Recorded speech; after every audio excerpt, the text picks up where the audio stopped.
ڈیرہ غازی خان صحافیوں کے لیے غیر محفوظ بن گیا۔ معروف اینکر ڈاکٹر محمد عثمان اور ان کے فیملی پر نامعلوم افراد کی فائرنگ سے ڈاکٹر محمد عثمان اور ان کا بیٹا زخمی ہو گئے۔ دوسری طرف پریس کلب کے صدر بخت محمد کھوسہ کی گاڑی GLI 477 AQC DG green pharmacy کے سامنے سے چوری کر لی گئی۔ یاد رہے کہ گزشتہ روز ڈیرہ غازی خان پریس کلب میں ڈاکٹر محمد عثمان نے اپنے معروف کھری گال کے پروگرام میں بخت محمد کھوسہ، شیر افغان اور مصطفیٰ لاشاری پر جھوٹے مقدمے کی شدید مذمت کی تھی۔ پریس کلب کے صدر بخت محمد کھوسہ نے ڈاکٹر محمد عثمان اور ان کی فیملی پر فائرنگ کو ایک بزدلانہ اقدام قرار دیا ہے۔ اس وقت بخت محمد کھوسہ ہمارے ساتھ لائن پر موجود ہیں۔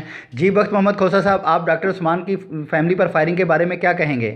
آج ہمارے کھری گال کے اینکر پرسن ڈاکٹر عثمان پر قاتلانہ حملہ ہوا، جس کی میں شدید مذمت کرتا ہوں، اور میں اللہ تعالیٰ سے دعا گو ہوں کہ ڈاکٹر عثمان اور ان کے بیٹے سمیت وہ زخمی ہیں اس وقت، اور مانا ہمدانی تھانہ کوٹ چھٹا کے علاقہ میں اس پر قاتلانہ حملہ ہوا ہے، اور وہ پرائیویٹ ہسپتال کلینک میں اس وقت داخل ہے۔ اس حوالے سے میں نے DPO ڈیرہ غازی خان کو بھی میسج کر دیا، اور SHO کوٹ چھٹا کو بھی میں نے فون پر اطلاع دی، مگر SHO نے کہا تھا مجھے ابھی تک اطلاع نہیں ہے۔ میں سپورٹی اداروں کو اور اعلیٰ حکام کو، ارباب اختیار کو سے اپیل کرتا ہوں کہ وہ فوری نوٹس لیں اور جو قاتلانہ حملہ میں ملوث ملزمان اور ان کی کرداروں کو گرفتار کر کے قید کردار تک پہنچائے۔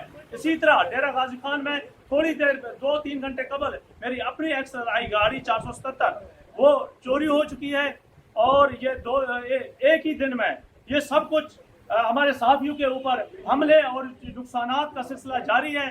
میں DPO عمر سعید ملک سے بھی درخواست کرتا ہوں کہ آپ کی اچھی شہرت ہے، آپ پلیز مہربانی کر کے پولیس کی جو قبلہ ہے اس کو بھی درست کریں، اور ڈاکو راج برقرار ہے ان پر بھی فوری ایکشن کریں۔ اور میں ایک بار پھر دعا گو ہوں ڈاکٹر عثمان اینکر پرسن کھلی گال اور ان کے بیٹے کو بھی اللہ تعالیٰ شفا دے، اور اللہ کرے کہ وہ خیریت سے ہوں۔